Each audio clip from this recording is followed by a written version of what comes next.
Without objection. Thank you. Thank you, Mr. President. Mr. President, when it comes to new tax breaks for billionaires, Republicans are going to work around the clock, stay through the night.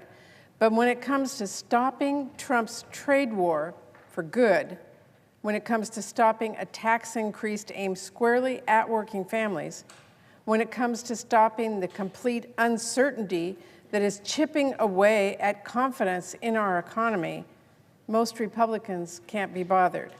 Never mind that Trump is now pushing us into a recession and sending the markets whipsawing back and forth every time he tweets. Trump may be retreating now from some of his most outlandish tariffs, but make no mistake, his trade war is far from over. First of all, he is still taxing goods from every country across the board at 10% at least. That means higher prices and serious pain for families and small businesses across our country. Not to mention, he is only escalating this boneheaded trade war with China with a 145% tariff. There is no question we are in fierce competition with China. I chaired a committee hearing focused on this. We need to be competing to win. But that is not what Trump is doing.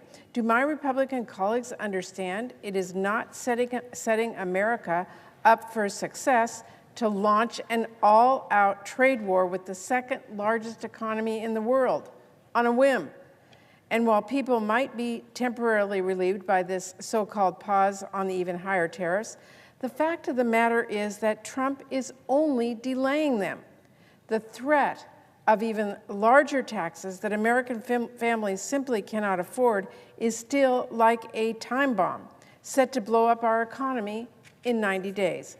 And if Congress does not defuse that economic bomb, there is a real threat that it will blow up balance sheets for small businesses and farms, college savings accounts for our students, and your retirement savings, along with a lot more.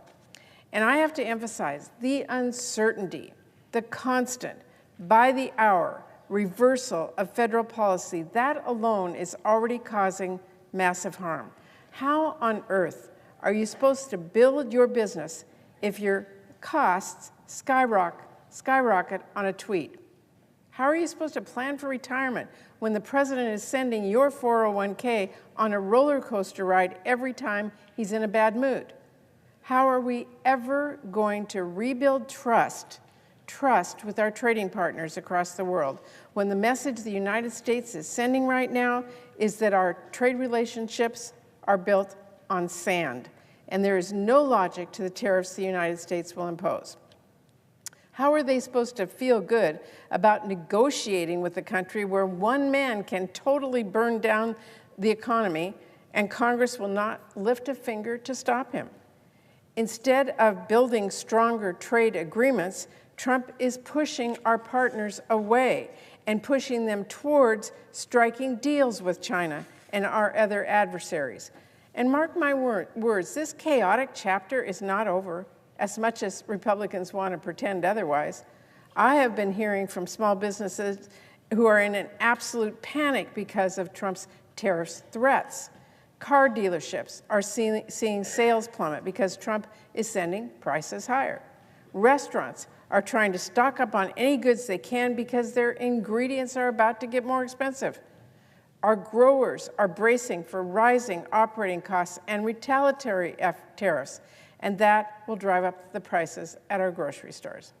10% across-the-board tariffs are still bad enough to ruin families' finances.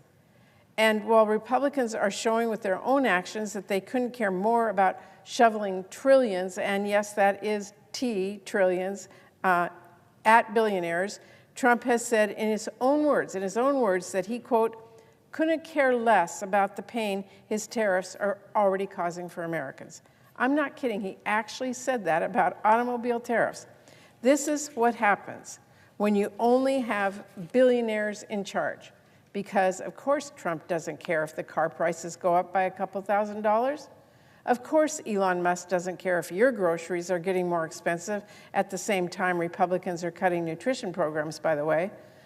Of course, the richest people in the world don't care if your nest egg is crushed or your small business shutters or your house gets foreclosed on or your kid can't go to college. Billionaires are going to be fine.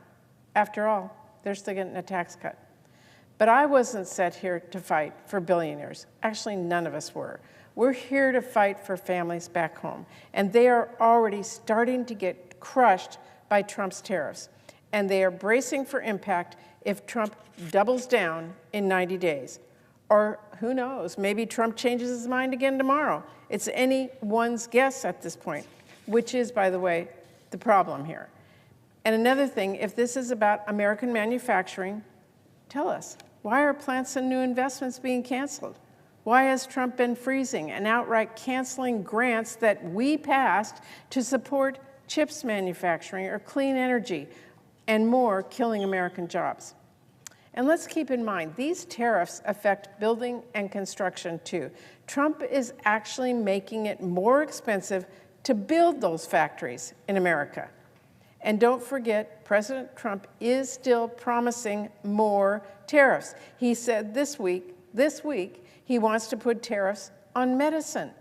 Well, I gotta tell you, one thing I have never heard, not in a single meeting, not once in my entire career as a senator, is someone saying, gee, I really wish my prescriptions were more expensive. Drug costs are out of control. Families are already skipping meals or rationing doses. There are real stakes here. There's real damage already happening in this country because of Trump's new taxes and this ongoing chaos. We here cannot ignore this harm, especially when the threat is still there. When you're putting out a fire, you don't say, oh great, it's smaller, I'm done. You keep going until the fire is put out. This fire is still raging. And if we don't act here, folks back home are the ones who are going to get burned. And before too long, in 90 days, we could see even worse price increases come roaring back. Because, let's be real, Trump has no exit strategy. That much is already painfully clear. It was clear when he announced tariffs that were calculated using ridiculous math. It was clear when he repeatedly doubled down on these threats against our allies. And it was clearer than ever when he backtracked on the most absurd tax hikes. This does not have the hallmarks of a grand strategy, and it's all the more reason why Congress, us, needs to step in and put this mess to an end. Trump's trade war is all pain and no plan. We could be passing legislation right here to reject this chaos. Here's what everyone, my colleagues, my constituents, the markets around the world all need to understand. This chaos will not be over for good unless we, here in Congress, vote to end it. Because whatever Trump tweets today, he can reverse tomorrow. Whatever deal he may strike one minute, he may rip up the next. We know this about him. He proves it at every opportunity. We here in Congress, we are the off-ramp if Republicans decide to be. We are the check on presidential power. We are the kill switch for Trump's trade war. And by the way, we're about to be out of town for 2 weeks. I cannot understand why any Republican would want to leave this business unfinished, want to leave this economic time bomb ticking, want to hand over our constitutionally granted power to impose tariffs. But I can tell you, for the next 2 weeks, I'm going to be going across my home state of Washington, raising this alarm. I'm going to be meeting with families, small businesses, people who are paying the cost of Trump's new tax increase and who are going to see their world turned upside down if we do not take action to stop this from getting worse. And when we get back here in 2 weeks, you can bet your bottom dollar, I will lift those stories up as high as I can. I will call for action as loud as I can. And I'm going to keep a bright and burning spotlight on all of the chaos Trump has caused. And I will keep the pressure on all of our colleagues. I will not let Republicans off the hook on this. We can put an end to this. The costs are just going to be adding up. The carnage is going to continue to pile higher. How long do you want to wait? My vote? Not one more second. Thank you, Mr. President. I yield the floor. suggest. The clerk will call the roll. Ms. Alsobrooks.